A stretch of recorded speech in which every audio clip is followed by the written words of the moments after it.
Olá você que nos acompanha, esse é o seu jornal antijurídico, coisas que você precisa saber, especial Penas Perdidas. Mais um episódio para falar sobre uma das principais bandeiras desse canal, que é o abolicionismo penal. E para isso a gente vai falar sobre Sérgio Moro, pacote anticrime, racismo, militarização e direito penal.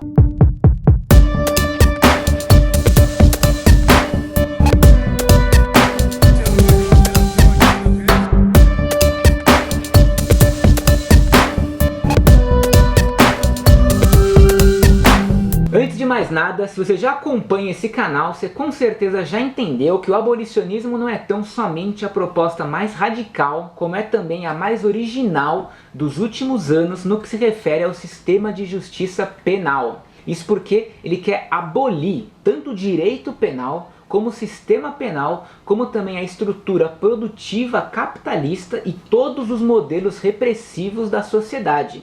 Não é para menos que os anarquistas amam o abolicionismo. O ponto é, a gente está vivendo um momento épico do empobrecimento filosófico do discurso jurídico penal. É só você ver tudo que o Moro propôs no seu pacote anticrime e como ele justificou cada medida, usando desde filmes de Hollywood até o Código Penal da Alemanha, um país que de fato vive uma realidade muito parecida com a do Rio de Janeiro. Além do que, todas essas ideias vieram da cabeça dele.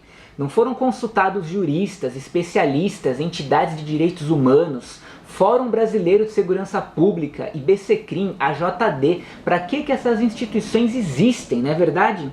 Não é à toa que a OAB, que também não foi ouvida, se opôs a 10 medidas do pacote anticrime. 10. Lembrando que o pacote anticrime dele tem 14 medidas. Então repara como todo o discurso penal do Sérgio Moro, da prisão em segunda instância, legítima defesa como licença para matar, plea bargain, interceptação de advogados, até mudanças na prescrição, restrição da progressão de pena, enfim, tudo não passa de um discurso falacioso que omite o mais importante, que é a desigualdade social e o genocídio neocolonialista posto em marcha pelo sistema penal contra a população negra desse país. Hoje o que acontece? Você não pode sair por aí usando a raça explicitamente como justificativa para a discriminação, para a exclusão e para o desprezo social, porque isso seria racismo.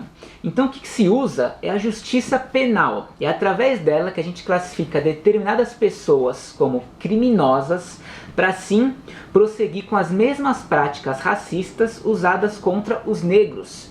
Por isso que você precisa encarar o encarceramento em massa também como uma questão de justiça racial e não somente de justiça criminal. Para isso, tome como exemplo a criminalização da pobreza que eu tanto falo nesse canal. Dessa vez para pensar nos furtos famélicos, o estado de necessidade, a pessoa que comete um furto que está morrendo de fome e não tem condições para comprar comida e acaba caindo ali no princípio da insignificância. Princípio da insignificância, vírgula. Bom, primeiro tenha em mente que o judiciário avalia o que foi furtado. Os juízes interpretam a escolha do produto, o gosto da pessoa, o sabor, a marca, para então levar em conta se era um furto famélico ou não.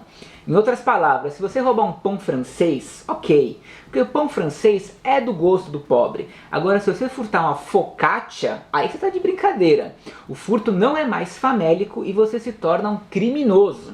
Então veja você que do pão francês, para se tornar um criminoso, basta apenas tomate, alecrim e um pouco de queijo ralado. Porém, no entanto, todavia, em se tratando de crimes de descaminho e contrabando, quando o valor da sonegação de imposto é inferior a R$10.000, a justiça costuma aplicar o princípio da insignificância.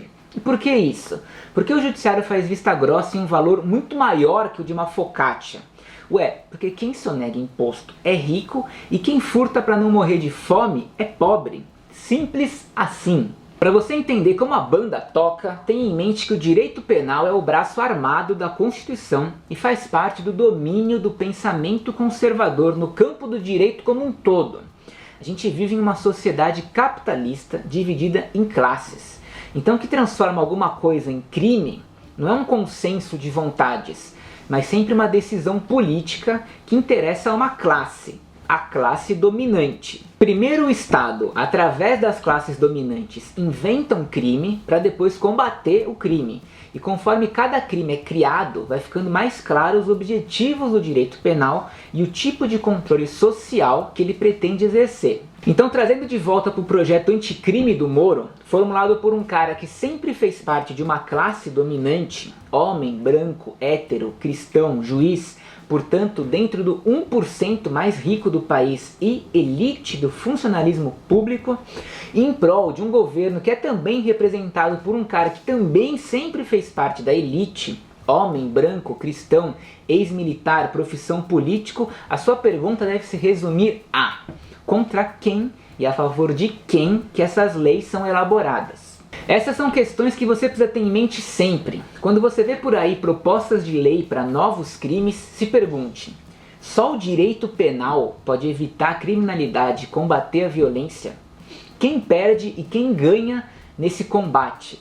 Por que uma conduta se torna crime e outra não? E qual o resultado prático ou demonstrável de se criminalizar determinada conduta e outra não? O sistema penal é atualmente um dos maiores obstáculos à paz social. Se você parar para pensar, o sistema penal em si é completamente incompatível com a ideologia dos direitos humanos.